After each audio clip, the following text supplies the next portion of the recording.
Not too long ago, integration in the Deep South was forbidden. The few people daring enough to fight against segregation were often arrested, beaten, or even killed. Those few willing to take that risk were known as the Freedom Riders, and I, Victoria Koch, have the privilege of sharing their story. So, who were the Freedom Riders? Well, the Freedom Riders were a group of people that were set on integrating the Deep South. Their mission was to travel across the South on the interstate bus from Washington, D.C. to New Orleans with both African American and Caucasian passengers on board. They were to do this without being violent to anyone. So, they began with high hopes and the idea that their goal would be easily achievable. Those beliefs changed not too long after they started their journey. The beginning. The Freedom Riders were created to experiment with the Supreme Court's ruling in Boynton versus Virginia. Before the ride started, there was some training provided. However, that would not be enough compared to prepare them for what was to come. They departed from Washington, D.C. May 4th, 1961, with no protection from the government or the presidency. They simply traveled in regular interstate buses. The first few days went without much conflict. Some towns would integrate for the time of the Freedom Riders were there, then once go back to segregation the next day. The first incident in Anniston, Alabama. On May 14th, 1961, disaster struck. The next stop was Anniston, Alabama. Inside that town was a growing mob willing to beat, burn, and destroy anyone that dared change the traditional ways of the South. The first conflict happened at the bus stop, but luckily the driver was able to get the bus out through the mob, as you can see in the photo. The bus was able to travel a few miles until the tires blew out. The mob had caught up to the bus, and the driver had left the riders to fend for themselves. Someone from the mob grabbed a crowbar and broke the back window. A hand rose above the crowd. In it was a bomb. The bomb was thrown in through the broken window and caused a fuel tank explosion, resulting in smoke and fire. The riders were forced off the bus, many barely being able to breathe due to the smoke. The mob was not finished yet. They began to beat and bruise the already traumatized riders with their weapons. The event came to an end, with a highway patrolman shooting his gun in the air and declaring the fun was over, and it was time to end. The second incident in Birmingham, Alabama. A second bus of Freedom Riders arrived at Birmingham, Alabama. There was another mob gathered, and this one was prepared to do its worst. The KKK and Bill Connor, the Commissioner of the Public Safety, made an unlawful deal. The deal was the KKK was allowed to do anything, including beating, hurting, and killing the Freedom Riders for 15 minutes. After those 15 minutes, the mob would leave and no arrests were to be made against the mob. After the mob stopped, many of the Freedom Riders were sent to the hospital. One man had a face so badly beaten it was covered in blood. The Freedom Riders had a new perspective on their mission now. They could simply not allow violence to win against nonviolence. The same group that got beaten tried to travel on the bus once again. Their efforts failed, for no driver was willing to drive the bus.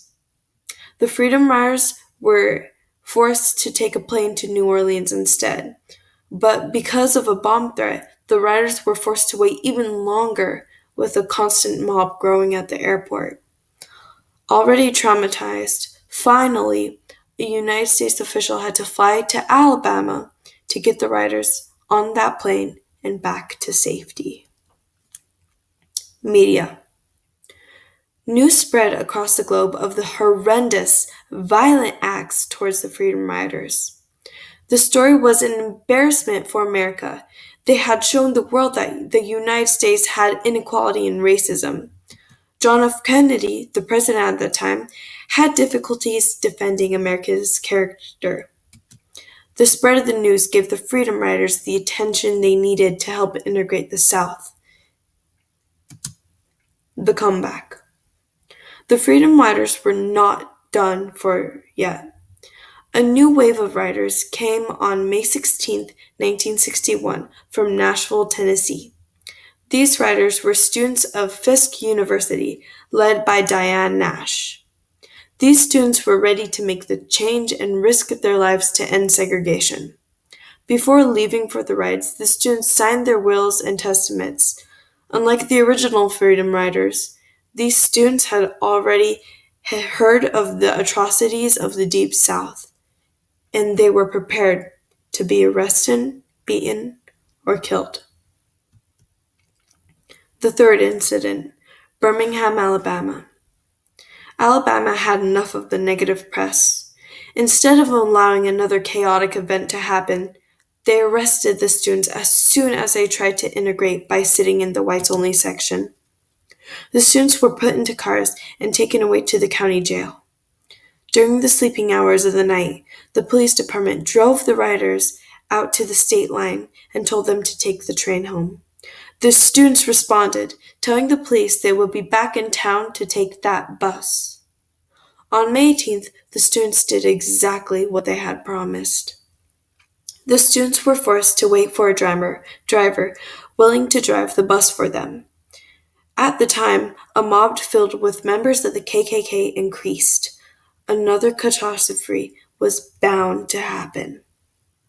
Wanting to avoid a disaster, the chief law enforcement official said they were willing to protect the Freedom Riders.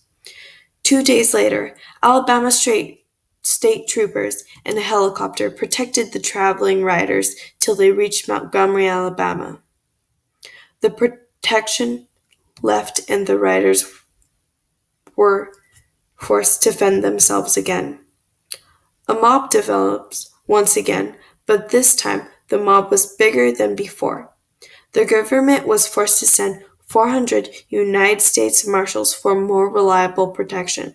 The Marshals kept their freedom safe until they crossed the Mississippi line. It was Mississippi's problem now. As soon as the riders waited in the whites-only waiting room in Mississippi, they were arrested. They were charged with breach of peace and taken to the Mississippi State Penitentiary on the 24th of May. The Deep South thought this would put an end to the riders' moment. The Freedom Riders persisted. If one rider was arrested, another one would replace them. People from all over America traveled to be a part of the Freedom Riders. The riders became a diverse group with people from different skin tones, cultures, and religions. This continued to the point where there were over 300 Freedom Riders were arrested, and a total of 400 riders joined. So, the movement was not so supportive of the Freedom Riders. In fact, some believed the riders would do much more harm than good. Martin Luther King Jr. warned the riders of the trouble they would get into, that the people down in Alabama were serious, stubborn, and dangerous. Finally, this changed later on when they decided to stand next to the Freedom Riders and defend them. This was when the Freedom Riders had already won protection from the state troopers and the whole mob chaos happened. With the support of the movement, more people joined the Riders in their mission for integration. On September 22, 1961, the Interstate Commerce Commission issued the order to remove segregation from interstate transportation. This was a celebratory ending for the Freedom Riders. The Freedom Riders had finally succeeded. Their blood, sweat, and tears were responsible for helping desegregate America. Even when it seemed impossible to get people to listen, they continued to proceed. Through the brutal violence they were faced against, they won with peace. And right here